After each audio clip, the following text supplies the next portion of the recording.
Uncle Sam, can you tell me a story about American history? Sure, my boy. Where do we leave off? Why don't we use this? It's so much better.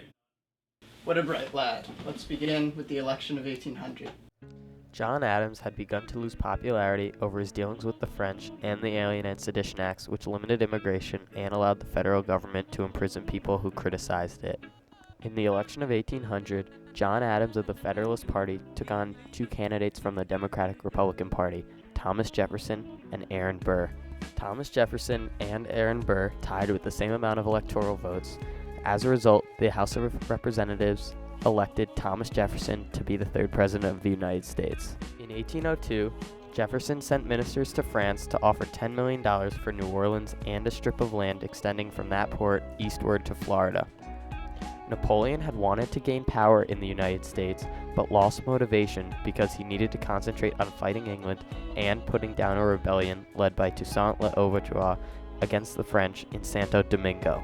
As a result, in 1803, Napoleon offered a favorable deal in which the United States would pay $15 million for a strip of 827,000 square miles of land west of the Mississippi River.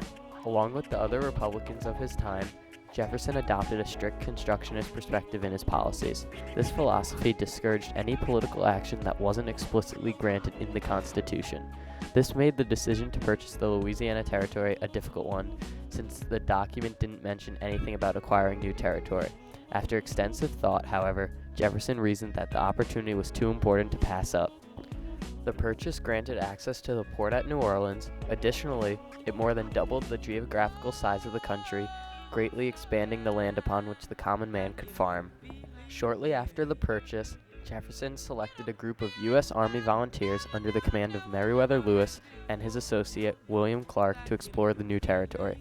In May 1804, they set out with specific instructions from the president. They were told to map the land, find a practical route to the Pacific, and establish American presence in the territory before anyone else. They were also instructed to take note of geography, animals, plants, and to establish trade with local natives. William, my dear friend, it's been so long. I miss you too, Meriwether. How's it been?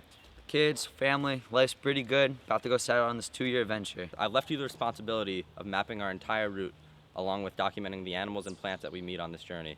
I can't wait. I'll love to record all my findings and bring them back to Thomas Jefferson in about 2 to 3 years. Let's get started. How are we supposed to cross this river? Follow me. Oh, no.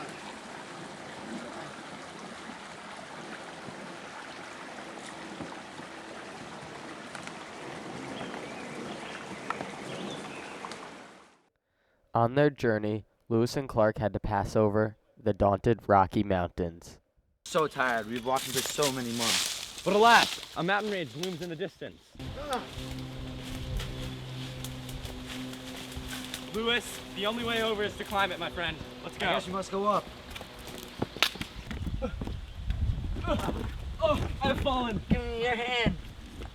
Yeah.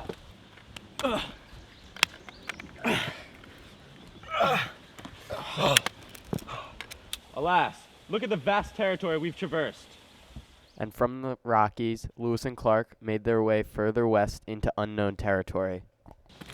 Oh, Lewis, it's been such a long day in the trails. Wait, William, in the bushes.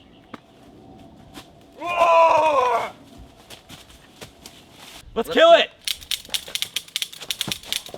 Oh, this is a big one. He sure is heavy. Almost there. The beast, with its fur for warmth and its meat for food, it will last us at least a week. Along with the difficult terrain and lack of food, Lewis and Clark encountered horrible weather. Some days were 110 degrees, while others were negative 10 degrees. These difficult weather conditions forced Lewis and Clark to struggle to survive. In 1804, Lewis and Clark caught a fortunate break when they discovered a Shoshone tribe up ahead. The captains hired Toussaint Charbonnet as an interpreter with the understanding that his 16-year-old wife, Sacagawea, would come along to be an assistance to the men due to her knowledge of the geography and local crops. Oh, this rain. The weather in the west is just so bad. Look, William, some Indians. I see them also. Let's go talk. Yeah, they could definitely help us with the terrain. And they're probably familiar with the food and medicine too. Nice to meet you guys. Hey, I'm Lewis. I'm Tucson. You don't speak English. I do. This is my wife, Sacagawea, and an Indian friend. Excuse me, but can you say your wife's name again, please? Sacagawea. Can you spell that out?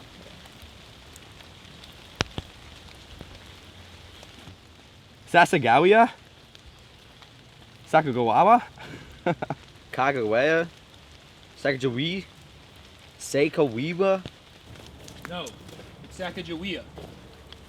All right, let's go Sakagawaga. Sacagawea went on to play a crucial role in the expedition. She was able to help Lewis and Clark communicate with other Native American tribes in the Northwest. Along with helping Lewis and Clark by translating, she also helped them with everyday issues that occurred on the journey. Ah, my arm. I just cut it.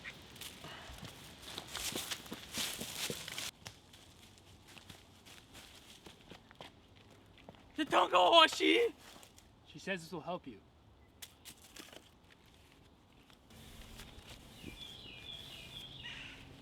Please, give her my thanks.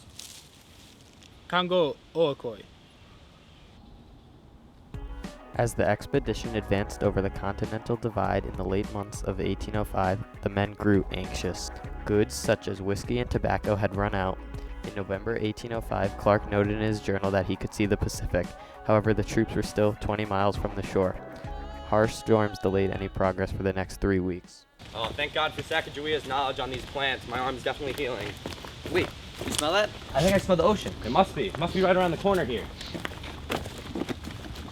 Let's go up here. I'm sure we can get a good view. Let's continue, guys. We're almost there.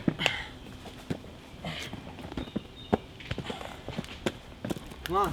Oh my. There it is. The Pacific Ocean. Wow, she's so beautiful. It was well worth the wait. I just can't believe we made it here already. I know, such a hard journey, but it was so well worth it.